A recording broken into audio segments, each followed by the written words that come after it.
Welcome to Diversity in Action by the D&I Demons. My name is John, and in this video, you will see the results of our team's research and analysis of how a good remote from work program can improve a company's diversity and through that, improve performance and customer relations. Speaking of our team and diversity, here is the team and a little biographical information about each of us. I'll give you a moment to get acquainted with each of us.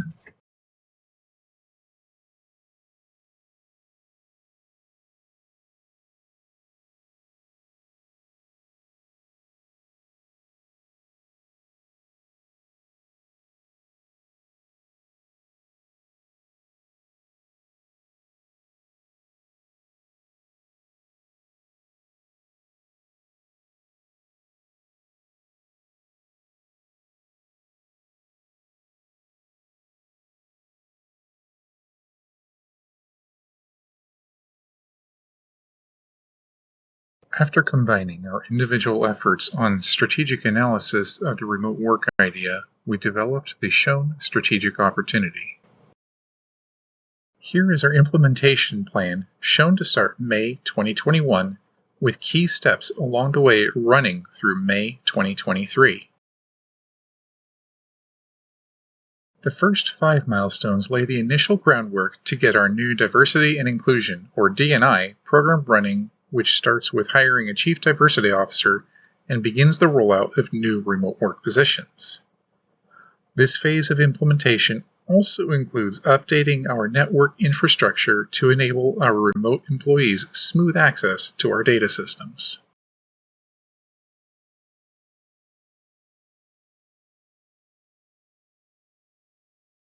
Moving on to the 6th stage in April 2022, we will begin to update our human resource policies with the assistance of our new Chief Diversity Officer, as well as work to educate all employees, current and new, on the new policies and procedures. By May of 2023, in 2 short years, we should have the Diversity and Inclusion program fully implemented with all staff trained and have already begun assessing effectiveness of the training.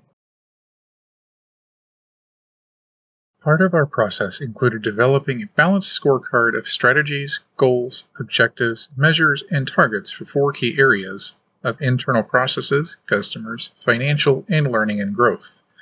We elected the financial strategy as our primary goal and target, with a successful program achieving the other strategies along the way. In terms of finances, we do expect a marginal increase in annual costs, mostly because of hiring a Chief Diversity Officer. This expense is viewed as necessary as this position is essential in the development and execution of the rest of the program. As for showing no computer or equipment costs in the new column, these costs were rolled into the new technology maintenance program, which will cover our servers, in-house Wi-Fi, and company-provided computers for those still in office. The reduced office rent is due to reducing our footprint as we expand and have more employees work from home. New hire costs are estimated to be reduced as we change our methods of recruiting and hiring employees to work remotely, and due to an anticipated reduction in turnover as we change our company culture. As part of the reduced turnover and new program, we expect to see the shown improvement in efficiency and effectiveness throughout the organization, which should more than justify our increased annual expenses. To evaluate and adjust the new program, we used the feedback control model as a continuing assessment and improvement process. With the goal, objective, and measurement from our financial strategy previously discussed, we can see how this model can aid us in our quest for improvement. With the goal in place and with the help of our new CDO, we will establish new performance standards based upon our strategic financial objective. Once training has been completed, we will then begin checking performance against those standards and act according to the results. With the fully developed plan, we make the following 6 predictions. First, by not only supporting diversity and inclusion in the current work environment, but creating a workplace that holds diversity and inclusion as a core competency, we believe that the overall effectiveness and efficiency of the organization will increase. Through diversity and inclusion, education employees will become a more cohesive and supportive unit with the benefit of shared cultural and social viewpoints. The dissemination of these views within the organization will lead to increased creativity and innovation, which will assist all levels of the organization in problem solving. This will be magnified when issues are correlated with cultural, social, or ethnic backgrounds, as our diverse group of employees will be more apt to have an accurate understanding of the background. This will be part of the formula that leads to sales growth through application of these new creative, inclusive, and innovative ideas. Second, alongside increased efficiency and effectiveness, inclusion education will also assist with internal disputes. This education is in understanding and acceptance will facilitate more functional conflict resolution and deter destructive conflict in the workplace between employees. With this comes the added benefit of increased employee satisfaction through established relationships with peers and intrinsic satisfaction that brings. These newfound or strengthened relations can also open and improve casual communication channels between employees that can help increase the flow of knowledge. Third, this improvement of employee satisfaction will lead to decreased employee turnover rates. This will impact our labor costs, as keeping our current staff is more effective than hiring new talent due to employee turnover. This satisfaction can also be expounded due to the availability of remote work, giving employees more options to choose from and creating a more flexible environment. Our fourth prediction is that by incorporating and supporting diversity and inclusion programs in the community and organization, we can increase our exposure to areas these programs are implemented or sponsored. This creates a more favorable view of the organization and can help establish brand loyalty to our services. This will also help drive return on investment on our diversity and inclusion programs, with sales being directly correlated to our exposure and brand recognition and loyalty. Alongside increased return on investment, we predict that our market share will increase in direct relation to the amount of market exposure we garner through these community programs. Fifth, implementing remote employee roles can help expand our geographic recruitment range.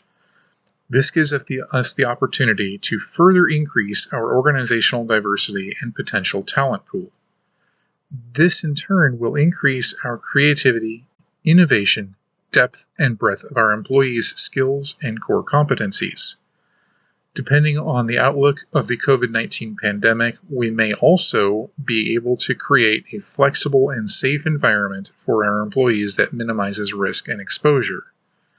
And our sixth prediction is that focusing on diversity and inclusion from a strategic level, that employee adherence to diversity and inclusion policies and procedures will be enforced and followed by every employee within the organization.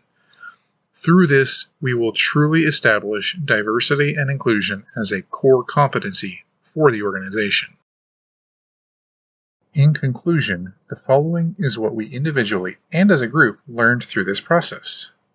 Tyler says, I have a newfound appreciation for D&I activities within an organization. Oftentimes, I think many individuals look at this type of training or education as just a hoop to jump through to a punishment. However, after researching this area, it's very clear that there are tremendous benefits such as increased productivity, profits, positive communication, etc., that can stem from organizational focus in this area. On top of the direct benefits, being an organization with a reputation for progressive D&I policies, I learned can drastically increase the available talent pool and give you a competitive advantage when it comes to recruitment and hiring of well-versed employees. It may be something that at first glance is hard to quantify or instill the necessity of in individual employees, but it is an endeavor that is definitely worth pursuing. Overall, forming a core competency through D&I can have profound effects throughout an organization on every level. Victoria says, it's unfortunate and should be intuitive, but creative and positive company culture retains employees and can make more every single time. Not only because creating a culture like this treats people well, but also because it widens the perspective of all involved, enabling the company to learn and grow. The saddest thing I learned is that chief diversity officers make less than any chief area on average. Hopefully, companies soon see the value of CDOs. Renee says, I learned and am impressed at how many ways a company can benefit from transitioning from in-office to work-from-home positions for both the company and the employees. Some of the benefits for the company is the company can access a wide talent bank that wouldn't be available otherwise. It is easier to meet diversity requirements or desires of the company if needed. The ability to downsize in-office space, saving large sums of money, being environmentally conscious by limiting the amount of cars on the road to the company. For the employee, some of the benefits can be anything from a flexible schedule, saving money on gas and expenses incurred from having to be in office, a greater number of finds just the right fit for employment, better work-life balance, and opportunity to expand your social circle to be people beyond where you live. As for what I learned that the Chief Diversity Officer is already a position in many companies. From my own experience, I already knew that diversity is essential for the best operating conditions, but what I didn't know was how the corporate world is tackling such issues and how much of a problem lack of diversity can be. I also learned more about how much remote work can help a company's efficiency and effectiveness. In summary, as a group, one of the biggest things we learned was that opening the previous boundaries of employment to enable a broader spectrum of individuals, the opportunity starts with the company culture. Companies can hire as many associates as they want, but retaining them is different. Retaining valued associates means creating a welcoming space and enabling them to do their best job. As a company, that should be prioritized because loyal, happy employees from diverse backgrounds can add an amount of value to the company and its future. From all of us at the D&I Demons, thank you for watching our presentation on Diversity in Action, and have a diversely blessed day.